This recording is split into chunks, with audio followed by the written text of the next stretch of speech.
I'm giving up basketball next year. I used to be a cheerleader. I did quit tennis. I used to play soccer. I dropped basketball. I had to give up track and softball.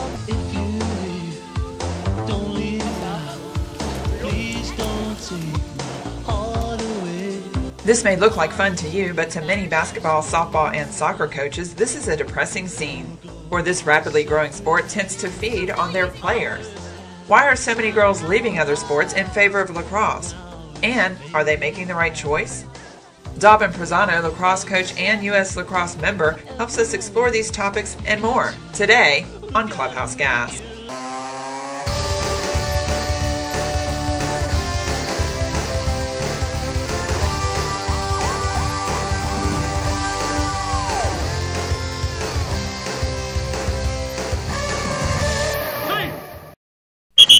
Joined now by Dobbin Perzano. Dobbin, thanks for joining us, Hey, buddy. appreciate you having us in. I want to talk a little bit about U.S. lacrosse. Great. What can you tell me about U.S. lacrosse, just in general? Because honest to God, I'm a blank canvas. I know nothing. Yeah, great. You know what? U.S. Lacrosse is one of the best organizations in terms of youth support.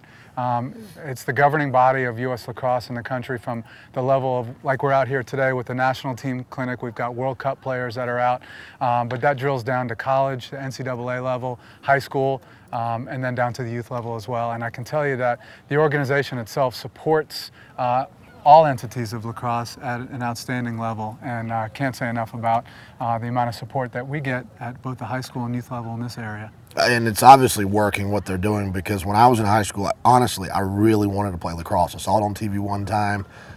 My uncle gave me a lacrosse hat, and I wanted to play. There was no opportunity for me to play. Living in Georgia, there was no opportunity for me to play. But now, everywhere I look, there's kids with lacrosse sticks. Talk about the growth of the sport down here in the South. Yeah, I'll tell you, the growth of the sport has been unbelievable, especially in the past, between 5 and 10 years. And, Atlanta's a transient city, so we are getting some people that are moving from some of the hotbeds of lacrosse, which would be in the New England states and the Mid-Atlantic region. But the sport kind of takes care of itself once kids get involved with it. Once they get in, and they've got a couple friends that played, and I think you probably heard that a little bit earlier with some of the interviews that you've done. They start playing the sport and then just get infected with it. It's a fun sport. There's a lot of aspects of other sports that are involved with it.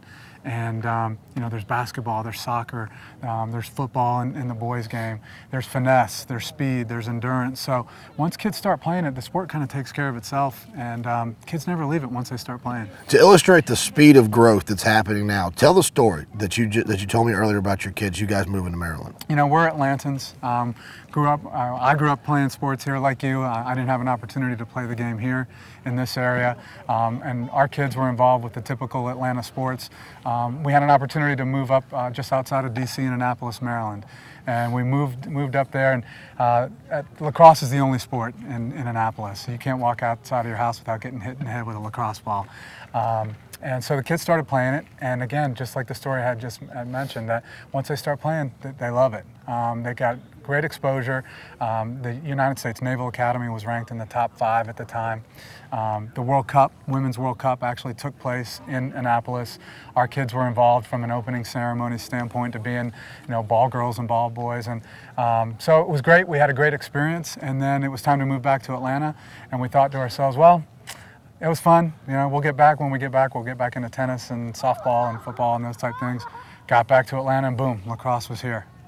So we've enjoyed helping, from a grassroots effort, build the sport in this immediate area just north of Atlanta.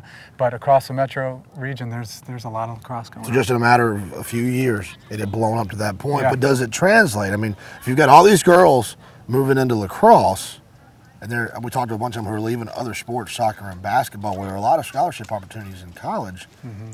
Are they going to miss out? Are there not those scholarship opportunities there in lacrosse, or is it grown there also? Yeah, in terms of percentages for women's lacrosse, at a high school and an NCAA level, there is no higher growth sport. Over a 10-year period in high school lacrosse, the percentage has gone up 270%. Wow. It's at a rate of about 80% in college, which therefore is opening up more scholarship opportunities. Right. Title IX has helped out with that. As a good example would be here in the Atlanta area where we are now, there's Georgia State recently added football. to their athletic program. As there's a boys sport that's added, a girls sport needs to be added as well. In this instance, it's girls lacrosse, so there's instant scholarships there. I think you'll see ACC has always been a dominant lacrosse conference. You've seen over the past couple of years that the SEC has gotten involved as well. Most recently, Florida and South Carolina just added NCAA programs, and Vanderbilt, which is a fairly young program, has had a lot of success and been to the Final Four a couple times already in their infant stages of their involvement with it. So. 270% growth. That's how much I've grown since high school. Dobbin, thank you so much. Thank you, really Casey. appreciate it. Thank you for having us. That's going to do it for us today. We really appreciate you joining us, and we look forward to seeing you next time for another great edition of Clubhouse Gas.